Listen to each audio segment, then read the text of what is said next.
Hi all welcome to Blasters Arena. ഇന്നലെയാണ് Kerala Blasters പുതിയ സ്ട്രൈക്കറെ കൊണ്ടുവന്നിട്ടുള്ളത്. കോൾദോ ഒബീറ്റോ എന്ന താരം ഒരു വർഷത്തേക്ക് ഇനി ക്ലബിനോടൊപ്പം ഉണ്ടാകും. ഏതായാലും കേരള ബ്ലാസ്റ്റേഴ്സിന്റെ പുതിയ 11 എങ്ങനെയാകും അത് നമുക്കൊന്ന് പരിശോധിക്കേണ്ടതുണ്ട്. അതായത് നിലവിൽ 4 വിദേശ താരങ്ങൾ ക്ലബിനകത്തുണ്ട്.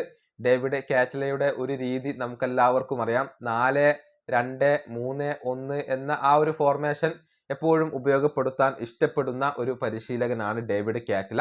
അങ്ങനെ തന്നെയായിരിക്കും മിക്കവാറും സൂപ്പർ കപ്പിലും അദ്ദേഹം ടീമിനെ കളിപ്പിക്കുക. ഏതായാലും പുതിയ താരങ്ങളായിക്കൊണ്ട് ഒബീറ്റ, അതുപോലെ തന്നെ അമേയ് റണവാഡ എന്നിവർ വന്നപ്പോൾ കേരള ബ്ലാസ്റ്റേഴ്സിന്റെ 11 എങ്ങനെയാകും അത് നമുക്കൊന്ന് പരിശോധിക്കേണ്ടതുണ്ട്. അതായത് ഗോൾ കീപ്പർ ആയിക്കൊണ്ട് മലയാളി താരമായ സച്ചിൻ സുരേഷ് തന്നെയായിരിക്കും. ഇനി സെന്റർ ബാക്കുമാരുടെ കാര്യത്തിലേക്ക് വരുമ്പോൾ വിദേശ സാന്നിധ്യമായിക്കൊണ്ട് അവിടെ ഡുഷാൻ ലഗാത്തോർ ഉണ്ട്. അദ്ദേഹത്തെ സെന്റർ ബാക്ക് പൊസിഷനിൽ തന്നെയായിരിക്കും ഡേവിഡ് കാറ്റല ഉപയോഗപ്പെടുത്തുക എന്നാണ് പ്രതീക്ഷിക്കപ്പെടുന്നത്. കൂടാതെ ഇന്ത്യൻ താരമായ ബികാഷ് യുംനത്ത് അവിടെ ലഭ്യമാണ്.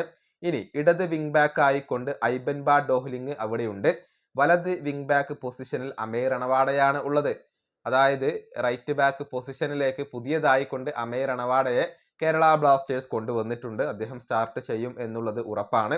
ഇനി മധ്യനിരയിൽ ഹോൾഡിംഗ് മിഡ്ഫീൽഡർമാരായിക്കൊണ്ട് വിപിൻ മോഹനൻ, ഡാനിഷ് ഫറൂഖ് എന്നിവരായിരിക്കും ഉണ്ടാവുക. അറ്റാക്കിംഗ് മിഡ്ഫീൽഡറുടെ റോളിൽ അഡ്രിയാൻ ലൂണയാണ് ഉണ്ടാവുക. ഇനി മുന്നേറ്റ നിരയുടെ കാര്യത്തിലേക്ക് വരുമ്പോൾ സ്ട്രൈക്കർ പൊസിഷനിൽ കോൾദോ ഒബീറ്റ ഉണ്ടാകും.